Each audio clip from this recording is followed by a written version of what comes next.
Karnataka news beat follow ಮಾಡಿ, subscribe ಮಾಡಿ. Karnataka news beet ನ ಒಂದು ಸುದ್ದಿ ದೊಡ್ಡ ಮಟ್ಟದ ಇಂಪ್ಯಾಕ್ಟ್ ಅನ್ನು ಮಾಡಿದೆ. ಪ್ರಮುಖವಾಗಿ ವಿಜಯನಗರ ಜಿಲ್ಲೆಯ ಕೊಟ್ಟೂರು ತಾಲೂಕಿನ ಕಾಳಾಪುರದಲ್ಲಿ ಕಳೆದ 10 ದಿನದಿಂದ ಟ್ರಾನ್ಸ್ಫಾರ್ಮರ್ ಕೆಟ್ಟು ಹೋಗ್ಬಿಟ್ಟಿತ್ತು. ಸಮಸ್ಯೆ ಕತ್ತಲ ಆವರಿಸ್ಕೊಂಡ್ಬಿಟ್ಟಿತ್ತು ಆ ಗ್ರಾಮಕ್ಕೆ. ಯಾವಾಗ ಇಂಥದ್ದೊಂದು ವಿಚಾರ ಕರ್ನಾಟಕ ನ್ಯೂಸ್ ಬೀಟ್ ಗಮನಕ್ಕೆ ಬಂತು, ನಮ್ಮ ಕೆಮರಾ ಕಣ್ಣು ಅದ್ರ ಮೇಲಿತ್ತು. ನಿರಂತರವಾದಂಥ ಆ ಸುದ್ದಿಯನ್ನು ಪ್ರಸಾರ ಮಾಡುತ್ತಿದ್ದಂತೆ ಈಗ ಅಧಿಕಾರಿಗಳು ಎಚ್ಚೆತ್ತುಕೊಂಡಿದ್ದಾರೆ. ಕರ್ನಾಟಕ ನ್ಯೂಸ್ ಬೀಟ್ನ ಕಾರ್ಯಕ್ಕೆ ಈಗ ಗ್ರಾಮಸ್ಥರೆಲ್ಲರೂ ಕೂಡ ಮೆಚ್ಚುಗೆಯನ್ನು ವ್ಯಕ್ತಪಡಿಸುತ್ತಿದ್ದಾರೆ. ಕೆಟ್ಟು ಹೋಗಿದ್ದಂಥ ಟ್ರಾನ್ಸ್ಫಾರ್ಮರ್ನ ಇಮಿಡಿಯೇಟ್ ಆಗಿ ಸರಿ ಮಾಡುವಂಥ ಕೆಲಸ ಮಾಡಿದ್ದಾರೆ. ಜನಪರವಾದಂಥ ವಿಚಾರಕ್ಕೆ ಕರ್ನಾಟಕ ನ್ಯೂಸ್ ಬೀಟ್ ಪ್ರತಿ ಬಾರಿಯೂ ಕೂಡ ಧ್ವನಿ ಎತ್ತುತ್ತೆ. ಅದರಂತೆ ಒಂದು ಬಿಗ್ ಇಂಪ್ಯಾಕ್ಟ್ ಆಗಿದೆ ಈಗ. ಖಂಡಿತ. ಈ ವಿಜಯನಗರ ಜಿಲ್ಲೆಯ ಕೊಟ್ಟೂರು ತಾಲೂಕಿನ ಈ ಕಾಳಾಪುರ ಅನ್ನುವಂಥದ್ದು ಒಂದು ಗ್ರಾಮದಲ್ಲಿ ಒಂದು TC ಕೆಟ್ಟೋಗಿರೋದು ನಮ್ಮ ವರದಿಗಾರರ ಗಮನಕ್ಕೆ ಬರ್ತಾ ಇದ್ದಂಗೆ ಅದಕ್ಕೊಂದು ಕತೆ ಕೊಡಬೇಕು ಅಂತೇಳಿ ಗ್ರಾಮಸ್ಥರನ್ನ ಒಡಗೂಡಿಸಿ ಅವರ ಕಷ್ಟಗಳೇನಿದೆ ಅದನ್ನೆಲ್ಲ ಆಲೈಸಿ ಇದಕ್ಕೊಂದು ಸುದ್ದಿ ರೂಪ ಕೊಟ್ಟರೆ ಇದಕ್ಕೆ ಒಂದು ಬೇರೆ ರೀತಿಯ ಇಂಪ್ಯಾಕ್ಟ್ ಆಗುತ್ತೆ ಅನ್ನುವಂಥದ್ದನ್ನು ಮನಗಂಡಂಥ ವರದಿಗಾರ ನಮ್ಮ ಮೂಗಲಳ್ಳಿ ರಾಜು ಅಲ್ಲಿ ಹೋದ ಕೆಲವೇ ದಿನಗಳಲ್ಲಿ ಇದು ಮಾಡಿರುವಂಥ ಇಂಪ್ಯಾಕ್ಟ್ ಇದು ಭಾಳ ಖುಷಿ ಆಗುತ್ತೆ. ವರದಿಗಾರರು ಯಾವತ್ತೂ ಸದಾ ಎಚ್ಚರವಾಗಿರಬೇಕು 24 ಗಂಟೆ ಅನ್ನೋದಕ್ಕೆ ಈ ವರದಿಗಳೆಲ್ಲ ಉದಾಹರಣೆಗಳು. ಆ ಗ್ರಾಮದಲ್ಲಿ ಈ TC ಕೆಟ್ಟೋಗಿರೋದ್ರಿಂದ ಕರೆಂಟ್ ಇರಲಿಲ್ಲ, ದನಕರುಗಳಿಗೆ ನೀರು ಕೂಡ ಈ ಕಾರಣಗಳಿಂದನೇ ಸಿಗ್ತಿರ್ಲಿಲ್ಲ. ಬೇಸಿಗೆಗಾಲ, ಸುಡು ಬಿಸಿಲು ವಿಜಯಪುರ. ಸೊ ಹಾಗಾಗಿ ಈ ಗ್ರಾಮದ ಜನ ಖುಷಿ ಪಟ್ಟಿದ್ದಾರೆ. ಈ ಒಂದು ಸುದ್ದಿಯಿಂದಾಗಿ ಒಂದು ಇಂಪ್ಯಾಕ್ಟ್ ಆಗಿ ಹೊಸ TCಯನ್ನು ಕಂಡುಕೊಂಡಿದೆ ಆ ಗ್ರಾಮ.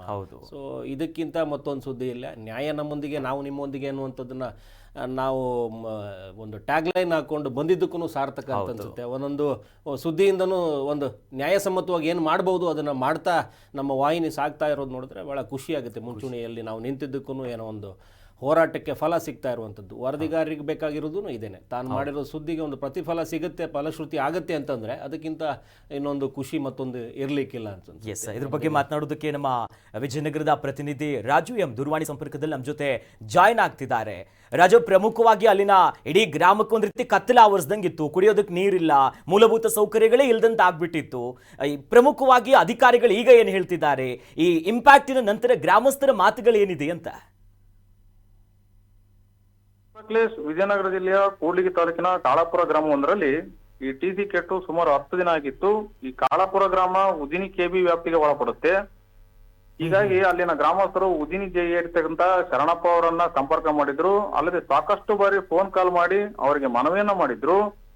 ಇಷ್ಟೆಲ್ಲ ಗ್ರಾಮಸ್ಥರು ಮನವಿ ಮಾಡಿದ್ರು ಕೂಡ ಸುಮಾರು 10 ದಿನಗಳಾದ್ರೂ ಕೂಡ ಶರಣಪ್ಪ ಅವರು ಅಲ್ಲಿನ ಗ್ರಾಮಸ್ಥರಿಗೆ ಯಾವುದೇ ರೀತಿ ಸ್ಪಂದಿಸದೆ ಬೇಜವಾಬ್ದಾರಿಯನ್ನ ಮೆರೆದಿದ್ರು. ಇದ್ರ ಜೊತೆಗೆ ಆ ಗ್ರಾಮಸ್ಥರು ಏನ್ ಕೂಡ್ಲಿಗಿ ಶಾಸಕರಾಗಿರ್ತಕ್ಕಂತ NT ಶ್ರೀನಿವಾಸ್ ಅವರನ್ನೂ ಕೂಡ ತಂದಿದ್ರು. ಆದ್ರೆ ಯಾವುದೇ ರೀತಿ ಪ್ರಯೋಜನ ಆಗಿರ್ಲಿಲ್ಲ. ಬಳಿಕ ಕರ್ನಾಟಕ ನ್ಯೂಸ್ ಬೀಟ್ ತಂಡ ಖುದ್ದು ಕಾಳಾಪುರ ಗ್ರಾಮಕ್ಕೆ ಭೇಟಿ ನೀಡಿ ಈ TC ದುರಸ್ತಿ ಬಗ್ಗೆ ಒಂದು ವರದಿಯನ್ನ ಬಿತ್ತರಿಸಿತ್ತು. ಏನು ಇದ್ರ ಜೊತೆಗೆ ಏನು ಆಗಿರ್ತಕ್ಕಂಥ ಶರಣಪ್ಪ ಅವರನ್ನು ಕೂಡ ಸಂಪರ್ಕ ಮಾಡಲಾಗಿತ್ತು. ಇನ್ನು ಸುದ್ದಿ ಪ್ರಸಾರವಾಗ್ತಿದ್ದಂತೆ ಎಚ್ಚೆತ್ತ ಅಲ್ಲಿನ KB ಅಧಿಕಾರಿಗಳು ಸುದ್ದಿ ಬಿತ್ತರಿಸಿದ ಕೇವಲ ಮಾರನೇ ದಿನವೇ ಹೊಸ TCಯನ್ನು ಅಳವಡಿಸಿರುವಂತದ್ದು. ಅಂದ್ರೆ ಇವತ್ ಮಧ್ಯಾಹ್ನ ಹೊಸ TCಯನ್ನು ಅಳವಡಿಸಿರುವಂತದ್ದು. ಇದೀಗ ಕಾಳಾಪುರ ಗ್ರಾಮಸ್ಥರು ಏನ್ ಕರ್ನಾಟಕ ನ್ಯೂಸ್ ಬೀಟ್ ತಂಡದ ಕಾರ್ಯಕ್ಕೆ ಮೆಚ್ಚುಗೆಯನ್ನ ವ್ಯಕ್ತಪಡಿಸ್ತಾ ಇರುವಂತದ್ದು. ಅಖಿಲೇಶ್, ಒಂದು ಒಳ್ಳೆ ಕೆಲಸ ಮಾಡಿದ್ದೀನಿ. ವರದಿಗಾರಿಕೆಯನ್ನ ಸರಿಯಾದ ಸದ್ಬಳಕೆ ಮಾಡಿಕೊಂಡು ಒಂದು ವಾಹಿನಿಯನ್ನ ತಲುಪಿಸಬೇಕಾದಲ್ಲಿ ತಲುಪಿಸುವಂತ ಪ್ರಯತ್ನ ಮಾಡಿದಿರಿ. ನಿಮ್ಮ ಕಾರ್ಯಕ್ಕೆ ಆ ಗ್ರಾಮಸ್ಥರಿಗೆ ಏನು ತಲುಪಿಸ್ಬೇಕು ಅದನ್ನು ನ್ಯಾಯಸಮ್ಮತವಾಗಿ ತಲುಪಿಸೋದಕ್ಕೆ ನಮ್ಮ ವಾಹಿನಿಯ ಪರವಾಗಿ ನೀವು ನಿಂತಿದ್ದಕ್ಕೆ ಧನ್ಯವಾದಗಳು. ತಮಗೆ ಈ ಕೆಲಸ ನಿರಂತರವಾಗಿರಲಿ. ನಮಸ್ಕಾರ Raju. Yes, Karnataka news beat follow ಮಾಡಿ, ಸಬ್ಸ್ಕ್ರೈಬ್ ಮಾಡಿ.